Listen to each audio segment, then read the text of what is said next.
Welcome to Her Fabulous Financial Future, a podcast by Women's Wealth. Here at Women's Wealth, we want to be your best financial friend, your BFF on money matters. If you've ever thought, I'm useless with money, or it feels like I should know more about this stuff, but somehow I just don't, then this is for you. I'm Sam Seckham, an award-winning chartered financial planner with decades of experience as an independent financial advisor. But much more relevant and interesting are the amazing women I meet and their stories. Let's talk about finances, bust through the taboos and take charge. We can create our own fabulous financial futures.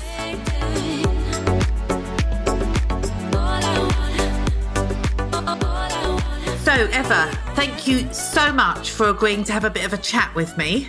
This is a client kind of experience that I wanted to capture because you have not had an easy start to your investment experience, have you? Yeah. A bit of a baptism of fire. So I sent you a couple of questions to give you a chance to have a little bit of a think before I spring them on you.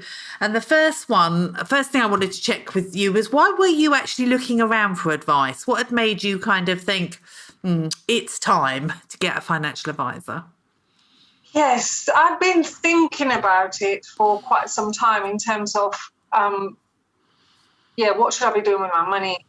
It's just sitting in the bank, not doing much. And I had some rough idea of what I wanted my future to be like in relation to money. And obviously investment kept coming up. And I was a bit like, researching and looking into it and not feeling quite sure and feeling a little bit scared and should I not? And I just felt that it would be good to have some expert advice to help me decide whether investing was for me or not, and to kind of hold my hand a little bit, because it all sounded a little bit scary. But you'd done quite a lot of research, hadn't you? Because when I made some suggestions to you, you were immediately, well, why not this? And why not that? So you'd had a look and you'd been attracted by some things, but you'd never actually got round to setting anything up and pushing the button, had you?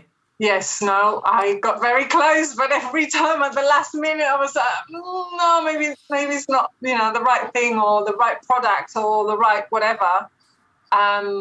So that was my main driver, to have some expert advice and a person that I could ask questions and have a chat about. And so you, we did some work together. We learned about you. We did some lifelong cash flow modelling. So I think often people ask me the question, what should I do with my money? And of course, I don't know the answer until we work out when you're going to want it back, in what shape. Do you want it back as income? Does it have to be on a certain date? Is it kind of vaguely around that decade? Or, what are the objectives for the money? Once we got the hang of all of that, I did the cash flow modelling, then it was quite easy for both of us to see really what type of investment you were going to need to be doing. But can you tell me, what was your experience? What was the most useful thing out of that financial planning exercise for you? Yes. I have to say, I loved that process, and it was a very unexpected outcome of, me working with you. I thought you were just going to tell me, oh, yeah, this is a good product and that's a good product, and go off and do it. But the process of looking at my finances in the whole and thinking about the future and looking at the projections, I found it really eye-opening. I'm a bit of a catastrophist, as you know, and I'm always thinking all these, bad things are going to happen and I'm never saving enough. But then when we did the exercise and I saw it there, all the numbers, black and white, it just completely blew my mind. And I was like, I've been worrying about nothing. And my situation was a lot better than I thought. All these, things I've been convincing myself that weren't actually accurate. But then when we looked at the kind of future and, my kind of ambitions and dreams of early retirement, which I thought were pretty unachievable. But then when we put the numbers to work, actually, it just completely changed my outlook on my the next 10, 20 years and beyond of my life. So that was, again, completely unexpected, but it's probably one of the things that I've found most useful and just really changed the way I think about the future in a very good way. See, I love to hear that. I love to hear that, like, the process itself liberated your thinking and gave you an opportunity to kind of like have another like think and give you more options and greater choice. And because to me, that's what I want for everybody: greater choice, more flexibility. But even if you don't get that, even if what comes out of the numbers is some news you really needed about how it's not going to work out how you'd like it to, the earlier you know that, again, the more choices you've got about whether you can do something about it or not. So for you, it was a relief when you saw the numbers, because as you said, you've got a bit of a habit of making things worse than they are and worrying. So like it was a relief to you to know actually that you'd nailed your fundamentals and that you could now make choices about how you built your plan from there. So I like that story. It makes me feel really good. And then what happened was we made some recommendations for you, because your fear of things going wrong had left you a bit cautious. You'd not kind of got on and done the investing that you needed to do, really, to make the most of your resources. So we encouraged you to do it. And you said this lovely thing to me. You said it was like having somebody hold my hand as we jump off the cliff. And like your parachute will open if mine doesn't, sort of thing. And I really liked that. But tell me what your first experience of investing actually turned out to be and how that felt. I think I had two big hiccups right from the start, because I think when I first invested, probably the biggest chunk of money that I've invested so far, when things were looking a bit on the up with COVID and, things were like going in the right direction. And I think within a week, the first week I was like, I've made £100. And then Omicron hit like within a week, and then everything started going like the opposite direction.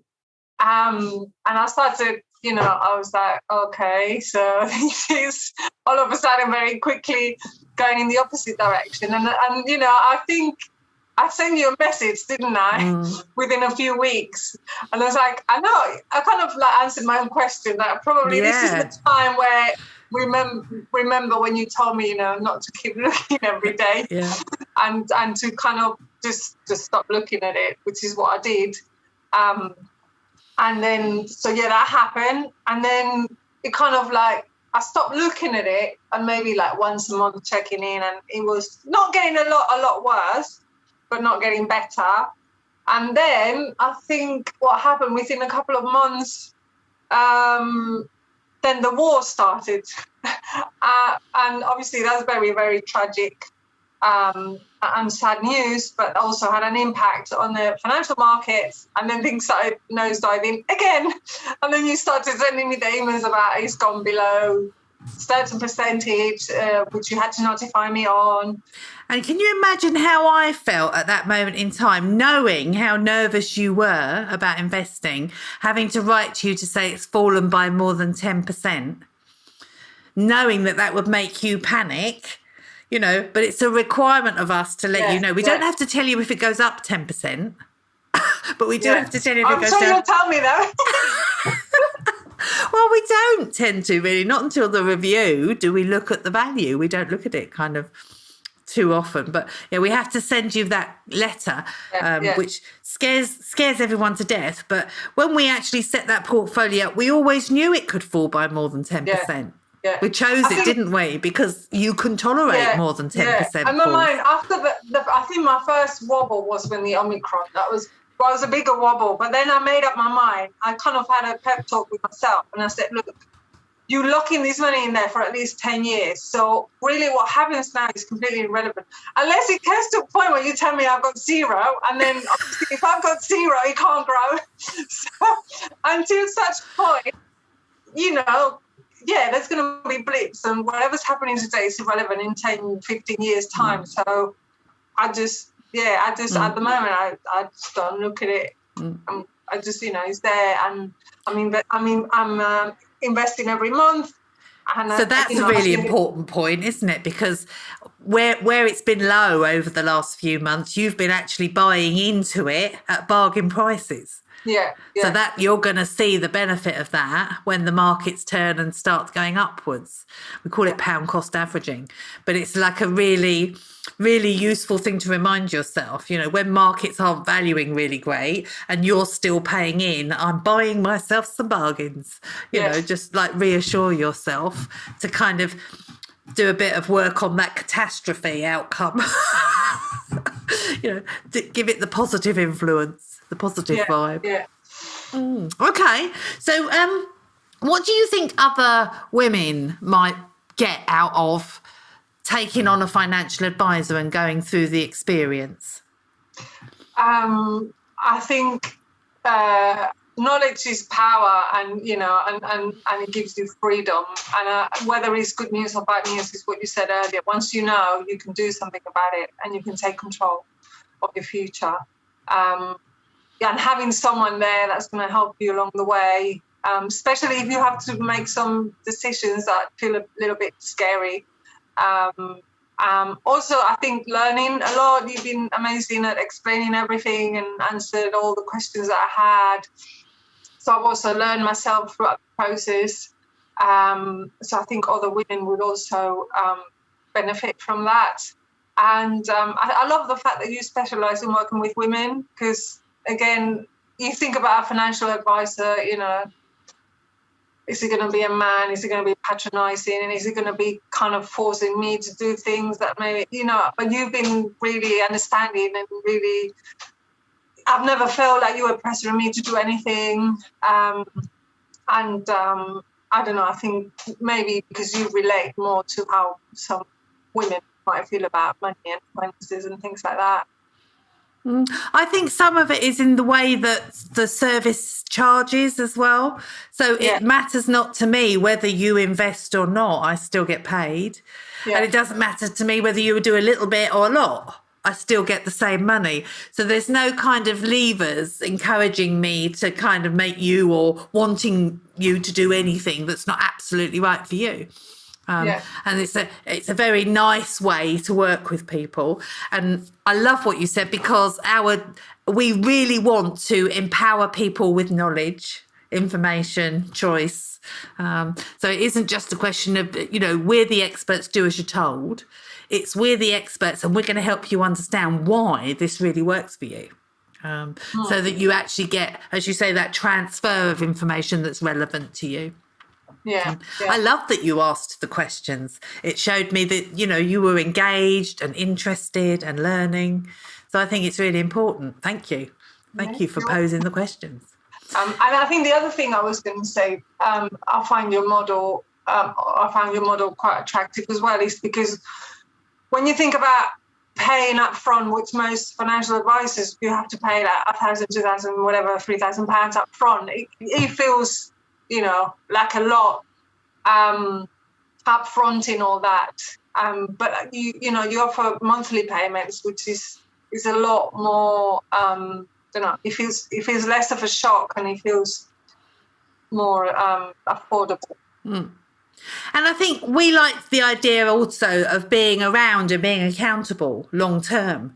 So like, you paying a monthly subscription and being part of, and us coming back, as regularly as we need to review and help you, providing information about how things are working out, reassuring you when things are looking a bit scary and wobbly. It's all part of the process, isn't it? We call it being your best financial friend. That's what we want to be. So does it feel like we're your financial friend? Yeah, 100%. Okay. I'm pleased to hear that. Eva, I know you're really busy. Thank you for taking time to share your experience with me. And I hope that it encourages, enables other women to kind of take that step and get the same benefits that you've been kind enough to tell us you've had from becoming a Women's Wealth member. Yeah, I hope so too. Thank you very much, Eva. You're welcome. Thank you for listening, and I hope you found it useful. Let us know what you thought by leaving us a review, and give us any hints or tips on subjects that you would really benefit from if we covered them in future episodes. We want to be useful. Women's Wealth are independent financial advisors, and we're authorised and regulated by the Financial Conduct Authority. But the information presented here is not intended to be personal advice for you. So what might be good for somebody else might not be right for you. If you want to talk to us about your personal needs, then feel free to jump on a free Zoom call by visiting Women's Wealth, that's womans-wealth.co.uk.